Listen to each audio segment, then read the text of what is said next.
Educação e desenvolvimento. Barba, cabelo, bigode é bom mesmo, né? Só assunto relevante, com convidados de extrema qualidade. Eu estou aqui hoje com o professor André Faria. Muito obrigado por ter aceitado o convite e gostaria que o senhor se apresentasse para a gente, por gentileza. Bom, primeiro agradecer o convite. Sempre que eu sou, digamos assim, provocado, né? Eu gosto de me fazer presente, porque é importante a gente estar discutindo temas que estão, acho que na pauta da comunidade e da sociedade hoje. Bem, o meu nome é André, sou professor do Departamento de Geografia da Universidade Federal de Viçosa e atuo basicamente em áreas de risco, né, que é a minha área de trabalho, a minha área de condução de projetos de pesquisa, ensino e extensão dentro da universidade. Professor, primeiro, né, que formação legal e um trabalho de grande relevância, né, e dentro, hoje, do cenário geral da política, né, a gente tem algumas perspectivas em relação às eleições que acabaram de ocorrer. A gente tem uma mudança em relação ao direcionamento político, né, da direita para a esquerda. A gente tem uma configuração hoje estrutural da política, do Senado, do Parlamento, que ela equilibra a esquerda, que agora vai ser situação, né? E eu gostaria que o senhor falasse um pouquinho sobre o cenário da educação diante desse cenário político. Bom, o cenário da educação ele está trágico, né? Eu já começo com essa fala. Nunca as instituições públicas de ensino, nos seus diferentes níveis, foi tão atacado ou atacadas, nunca foram tão degradadas da forma que elas foram, né, por esse governo principalmente, né? Eu gosto de ressaltar isso, e é independente se é esquerda ou direita, nós temos que defender o nosso país, né? Nós temos que defender os interesses nacionais, não interesses corporativos que fazem parte do nosso país, mas que têm que respeitar a nossa sociedade. Então, por exemplo, aqui em Viçosa, o nosso maior patrimônio, que eu considero aqui hoje, né, como um viçosense já de carteirinha, né, que é a Universidade Federal, não só aqui para Viçosa, mas para toda a Zona da Mata, está passando por uma situação assim, extremamente ruim. Hoje, por exemplo, os nossos estudantes de pós-graduação, percebam, um estudante que ganha bolsa de R$ 1.500, R$ 2.200, é o problema do nosso país? Não é? Uma instituição que promove o nosso país no mundo inteiro com o que nós temos de melhor, né, que nós temos pesquisadores que estão nos melhores rankings do mundo, não é? Em termos de pesquisa, ensino e extensão. A nossa instituição que é exemplo para o nosso país, para a América Latina e para o mundo. Não ter dinheiro para a gente pagar uma conta de energia, que é o que vai acontecer agora, não é? Independente do governo, isso é uma situação extremamente grave, gravíssima, eu diria, não é? Quem promove esse tipo de situação deveria estar respondendo judicialmente por isso, não é deixando a gente nessa situação. Você perceba, os meninos têm família, eles têm que pagar aluguel, eles têm que comer, e é um dinheiro que gira em Viçosa, né, que não está girando. Por quê? Por incompetência, por ingerência, ou mesmo por má fé, que eu não tenho outras palavras para me referir a isso. Então isso é muito triste, sabe? É muito triste. E um dinheiro, né, haja visto que é uma instituição federal que traz a população do Brasil para a Viçosa, que paga os tributos e impostos, os quais são importantes para o crescimento do município, né? E eu gostaria que no próximo bloco, professor, o senhor falasse também, dentro dessa sua colocação nesse primeiro bloco, o quanto talvez essa diminuição nos investimentos da educação, esse quiteamento da educação, maior do que a gente já vinha, talvez possa ser uma estratégia política. Pode ser? Próximo bloco? Ah, sim, com certeza. Então, fica com a gente. Muito obrigado.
voltamos com Barba, Cabelo, Bigode e, mais uma vez, agradecendo os nossos patrocinadores, tá? Professor, dentro da pergunta que nós fizemos no bloco anterior, gostaria que o senhor continuasse o assunto? Bom, primeira coisa que a gente tem que entender é o seguinte, quando nós elegemos um governo e termina a eleição termina. Ela não continua, ela termina, ela tem um fim. Por que ela termina? Porque o nosso sistema ele é seguro, tá? Tudo que estão fazendo aí, eu falando de crítica a ele, é uma grande bobagem, uma grande mentira e só tem um objetivo, semear discórdia no nosso país. É só isso. Cadê uma prova, uma única prova, né, que o nosso sistema não é seguro? Bom, caminhando então para frente, em cima do que você me perguntou, quando elegeram um governo que aí está, acabou a eleição, acabou. O que eu esperava desse governo? O melhor para o nosso país. Na minha opinião, o que ele apresentou, o pior para o nosso país. O que nós fizemos agora? Elegemos um outro governo, que não é novo, esse governo já foi 2 vezes governo no nosso país. Eu não dei cheque em branco para esse governo que vai assumir. Eu vou cobrar dele como eu cobrei de qualquer um governo, porque eu sou um cidadão, eu sei qual é o meu papel na sociedade. Eu não tenho ninguém de estimação, tá? A bandeira do nosso país é a que me representa. Não é quem pega a bandeira do país e acha que essa bandeira só pertence a um grupo. Não é isso? O que eu quero dizer com isso? Está errado a forma que as coisas são conduzidas no nosso país. Se esse governo que agora entrou fizer coisa errada, nós temos que cobrar dele. Nós, enquanto sociedade. E nós temos que criar esse hábito, porque isso é numa instância federal, tem que ser na estadual e tem que ser aqui no município. Porque o que nós pagamos de imposto tem que voltar, retornar para a gente em bons serviços, em serviços de qualidade. A gente tem que ter isso em mente, nós temos que cobrar isso dessas pessoas e cobrar com qualidade. Não é cobrar com arma na mão, igual a gente está observando. Hoje eu li uma reportagem que o registro de arma no nosso país, no fim desse governo, está sendo de 2.000 por dia. Para que armar a população? Para segurança? Segurança quem faz são os órgãos de segurança. Nós temos que fortalecer esses órgãos. Não é virar um bando de justiceiro ou a gente se sentir como se a gente estivesse num velho oeste, né? Cada um está armado, se eu não gosto de uma pessoa, eu vou sacar a arma e vou dar um tiro. Ou um ambiente escolar, como a gente viu lá em São Paulo, agora a gente viu em Aracruz, se transformando numa batalha campal, ou seja, um adolescente com uma arma, treinado, porque uma pessoa tem que ser treinada para atirar daquela forma e fazer o que ele fez, não é isso? Tirando a vida de pessoas inocentes que por algum motivo não concordaram ou discordaram dele. Gente, discordar e concordar é parte do sistema democrático. Nós estamos numa democracia. Quem não acredita nisso, mude de país. Quem está querendo, por exemplo, uma ditadura novamente, vai aí buscar isso, por exemplo, a China. Eu indico a China, que é um capitalismo socialista comunista, né? Que a gente pode discutir isso num outro programa. Vai buscar a Hungria, mora lá, ué. Lá é assim.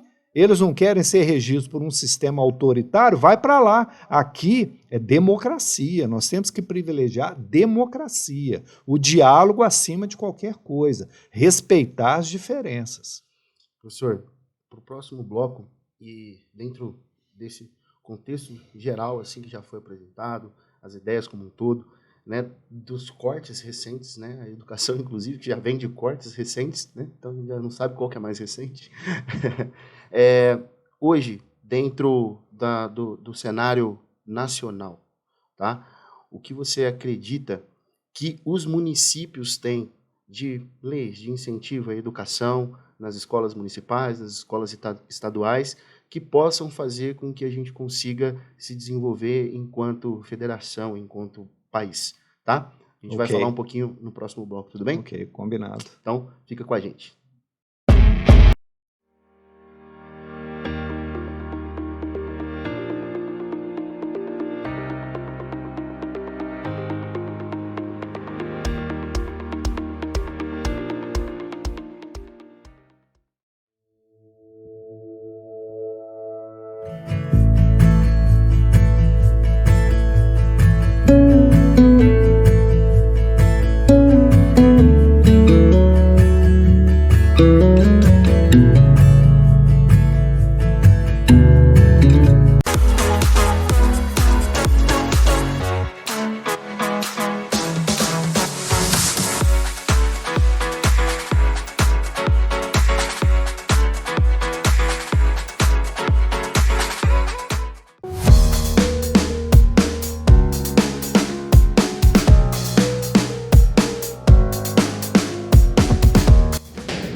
Estamos de volta com Barba, Cabelo, Bigode. E para encerrar esse assunto de extrema relevância, o professor vai dar continuidade aqui. Vamos lá? Bom, então, respondendo a sua pergunta, os dois maiores, né, conjuntos de recursos que chegam ao município é para a educação e para a saúde.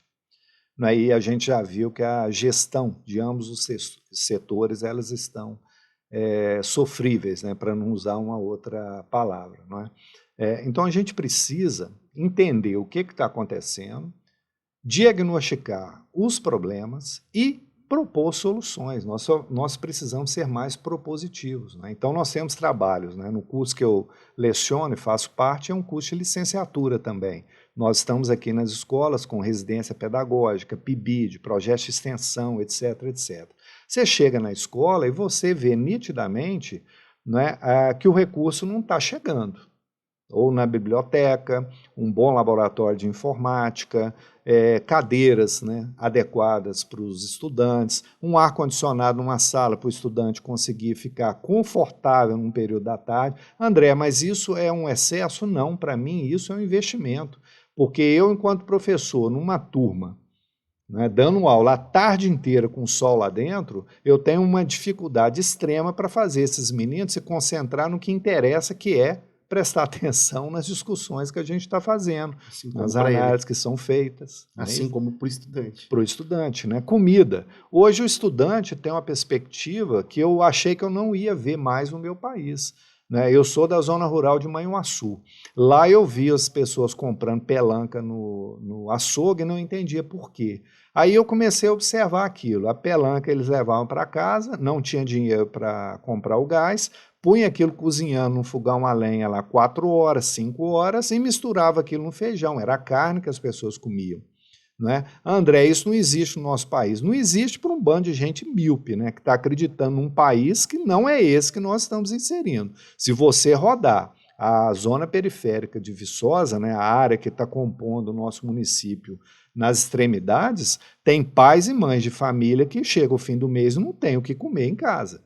Aí você imagina essa criança numa sala de aula.